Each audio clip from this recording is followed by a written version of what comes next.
Morning and नमस्कार दोस्तों, स्वागत है आप सभी का आपके अपने YouTube channel GK search engine पर। आज है 5 जुलाई और 5 जुलाई से रिलेटेड राजस्थान करंट अफेयर्स के जितने भी इम्पोर्टेंट क्वेश्चन हैं उन सभी को हम इस वीडियो में डिस्कस करने वाले हैं। तो पूरा वीडियो बहुत ध्यान से देखना और वीडियो के एंड में मैं आपसे क्वेश्चन पूछूंगा जिसका आंसर आपको कमेंट बॉक्स में देना है। कल के वीडियो में मैंने आपसे क्वेश्चन पूछा था जो था राजस्थान में स्पोर्ट्स टूरिज्म को बढ़ावा देने के लिए पर्यटन विभाग की ओर से कितने अंतर्राष्ट्रीय गोल्फ कोर्स विकसित किए जाएंगे। तो 5 अंतर्राष्ट्रीय स्तर के गोल्फ कोर्स है वो राजस्थान में विकसित किए जाएंगे, यानी कि सी ऑप्शन इसका बिल्कुल सही था। जिन दोस्तों ने सी ऑप्शन कमेंट बॉक्स में सही जवाब दिया था उनको हार्दिक शुभकामनाएं। जी हाँ, राजस्थान में अब स्पोर्ट्स टूरिज्म को बढ़ावा देने के लिए प्रदेश में करीब 125 करोड़ रुपए की लागत से पर्यटन विभाग की ओर से 5 अंतर्राष्ट्रीय गोल्फ कोर्स विकसित किए जा रहे हैं। राज्य सरकार की बजट घोषणा के अनुसार जयपुर, जोधपुर, उदयपुर, माउंट आबू और सिरोही में ये 5 अंतर्राष्ट्रीय स्तर के गोल्फ कोर्स विकसित किए जाएंगे जो करीब 125 करोड़ रुपए की लागत से बनकर तैयार होंगे। पर्यटन विभाग ने पर्यटन निगम को इसकी कार्यकारी एजेंसी बनाया है।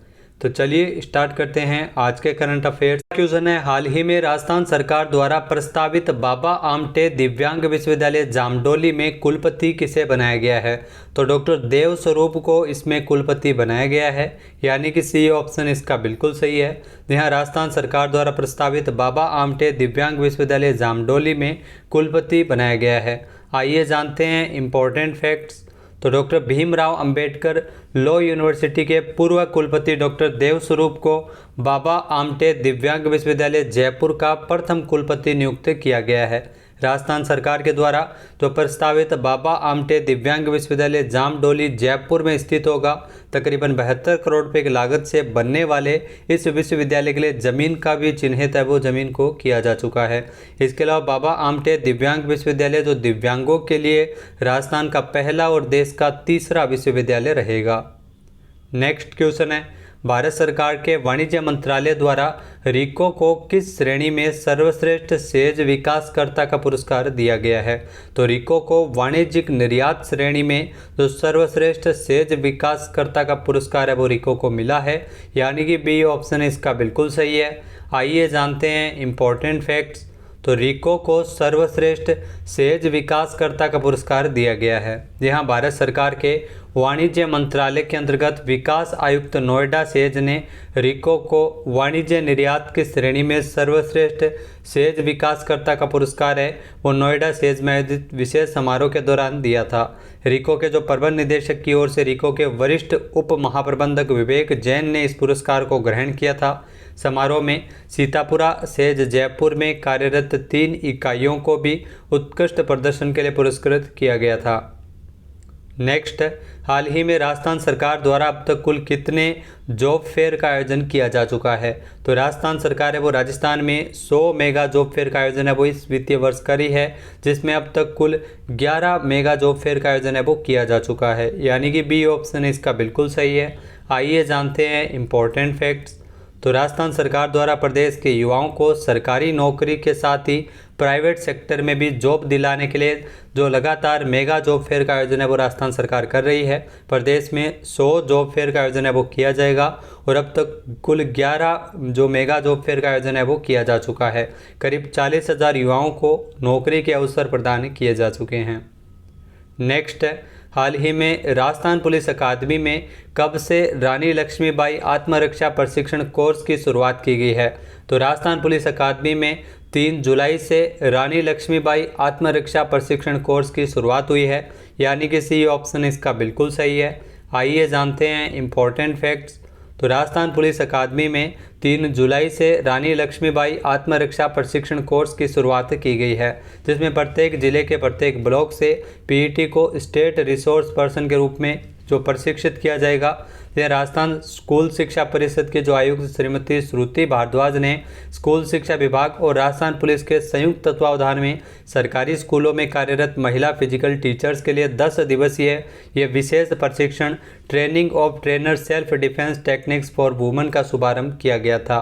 यहाँ प्रदेश की स्कूलों में नए सत्र में बालिकाओं को सिखाएंगे आत्मरक्षा की तकनीक। पुलिस अकादमी में यहाँ training of centre self defence techniques for women की शुरुआत हुई है। नेक्स्ट है, हाल ही में किस राज्य सरकार द्वारा मानसिक रोगियों की देखभाल हेतु मानसिक स्वास्थ्य प्राधिकरण का गठन किया जाएगा? तो ये ध्यान रखना इंपॉर्टेंट क्वेश्चन है। राजस्थान सरकार के द्वारा मानसिक स्वास्थ्य प्राधिकरण का गठन है वो किया जाएगा मानसिक रोगियों की देखभाल हेतु, यानी कि ए ऑप्शन इसका बिल्कुल सही है। आइए जानते हैं इंपॉर्टेंट फैक्ट्स। तो राजस्थान में मानसिक रोगियों की देखभाल के लिए राजस्थान सरकार ने महत्वपूर्ण निर्णय लिया है, जिसमें मानसिक स्वास्थ्य रोगियों की देखभाल के लिए जो मानसिक स्वास्थ्य देखरेख अधिनियम 2017 की अनुपालना में मानसिक स्वास्थ्य प्राधिकरण का गठन किया जाएगा। शीघ्र ही मानसिक स्वास्थ्य प्राधिकरण की बैठक आयोजित करते हुए राज्य मानसिक स्वास्थ्य संबंधी नियम और उप नियम भी बनाए जाएंगे। नेक्स्ट क्वेश्चन है, मुख्यमंत्री अशोक गहलोत ने कितने रुपए की राशि जो प्रदेश के 5.91 लाख से अधिक पालनहार योजना के लाभार्थियों के बैंक खातों में सीधे हस्तांतरित की है?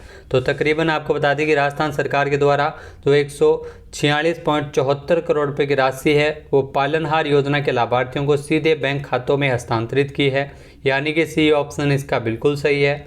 आइए जानते हैं इंपॉर्टेंट फैक्ट्स। तो राजस्थान के मुख्यमंत्री अशोक गहलोत ने 3 जुलाई को 146.74 करोड़ रुपए की जो राशि है वो प्रदेश के तकरीबन 5.91 लाख से अधिक पालनहार योजना के लाभार्थियों के बैंक खातों में सीधे हस्तांतरित की है। इसमें जुलाई माह के लिए भी लाभार्थियों को बढ़ी हुई सहायता राशि है वो शामिल है। पालनहार योजना की अगर बात की जाए तो इसमें अनाथ श्रेणी के 6 वर्ष तक के बच्चों के लिए 1500 रुपये प्रति माह और 6 से 18 वर्ष तक के बच्चों के लिए इसमें 2500 रुपये प्रति माह दिए जाते हैं। बजट घोषणा 2023-24 के अनुसार पालनहार योजना में जो अनाथ श्रेणी के अतिरिक्त अन्य श्रेणी है उसमें भी 6 वर्ष तक के बच्चों के लिए 750 रुपये प्रति माह और 6 से 18 वर्ष तक के आयु के बच्चों के लिए इसमें 1500 रुपये प्रति माह सहायता राशि इसमें दी जाती है। साथ ही साथ कपड़े, स्वेटर, जूते आदि के लिए हर वर्ष 2000 रुपये अतिरिक्त दिए जाएंगे। योजना की सबसे ज़रूरी शर्त है बच्चों का आंगनवाड़ी या विद्यालय जाना अनिवार्य है। नेक्स्ट, राजस्थान के 100 कितने आयुष चिकित्सालयों औषधालयों में यूनानी चिकित्सा सुविधा उपलब्ध करवाई जाएगी? तो ध्यान रखना 100 आयुष चिकित्सालयों और औषधालयों में यूनानी चिकित्सा सुविधा को उपलब्ध करवाया जाएगा, यानी कि बी ऑप्शन यहाँ पर बिल्कुल सही है। आइए जानते हैं इंपॉर्टेंट फैक्ट्स। तो राजस्थान के 100 आयुष चिकित्सालयों और औषधालयों में यूनानी चिकित्सा सुविधा उपलब्ध करवाई जाएगी। तो मुख्यमंत्री अशोक गहलोत ने जो 100 आयुष चिकित्सालयों और औषधालयों में यूनानी चिकित्सा सुविधा उपलब्ध करवाने के प्रस्ताव को मंजूर किया है। इसके अलावा इन सुविधाओं के संचालन के लिए कुल 200 पदों के सृजन के भी प्रस्ताव को मंजूर किया है। इस निर्णय से प्रदेश में परंपरागत चिकित्सा पद्धतियों को बढ़ावा मिलेगा। नेक्स्ट है, हाल ही में राजस्थान में जो राजस्थान किसान महोत्सव का आयोजन कब किया गया है? तो राजस्थान किसान महोत्सव 16 से लेकर 18 जून तक आयोजित हुआ है, यानी कि सी ऑप्शन इसका बिल्कुल सही है। आइए जानते हैं इंपॉर्टेंट फैक्ट्स। तो राजस्थान के जो कृषि मंत्री लालचंद कटारिया के मुताबिक 16 से लेकर 18 जून को जो JCC सीतापुरा जयपुर में राजस्थान किसान महोत्सव का आयोजन किया गया था। इस मेले में किसान उन्नत कृषि तकनीकों से रूबरू हुए थे। मेले में युवाओं को एंटरप्रेन्योर बनाने के लिए कृषि स्टार्टअप से मुलाकात करवाई गई थी। साथ ही साथ 23 से लेकर 24 जून को उदयपुर में और 30 जून से लेकर 1 जुलाई तक जोधपुर में संभाग स्तरीय जो किसान मेलों का आयोजन भी किया गया है। नेक्स्ट है, हाल ही में उपभोक्ता मामले, खाद्य एवं सार्वजनिक वितरण मंत्रालय का खाद्य एवं सार्वजनिक वितरण विभाग जो खाद्य मंत्रियों का राष्ट्रीय सम्मेलन है वो कहाँ आयोजित कर रहा है? तो इस राष्ट्रीय सम्मेलन का आयोजन है वो नई दिल्ली में किया जाना है, यानी कि बी ऑप्शन इसका बिल्कुल सही है। आइए जानते हैं इंपॉर्टेंट फैक्ट्स।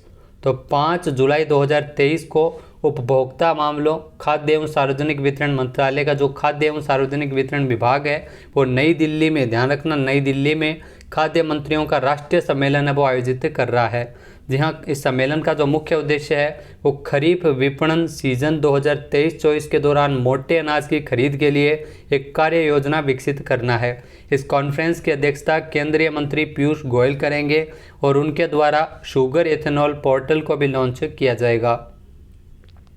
नेक्स्ट है, हाल ही में गुजरात के मेहसाणा के पास देश के पहले सहकारी संचालित सैनिक स्कूल की आधारशिला किसने रखी थी?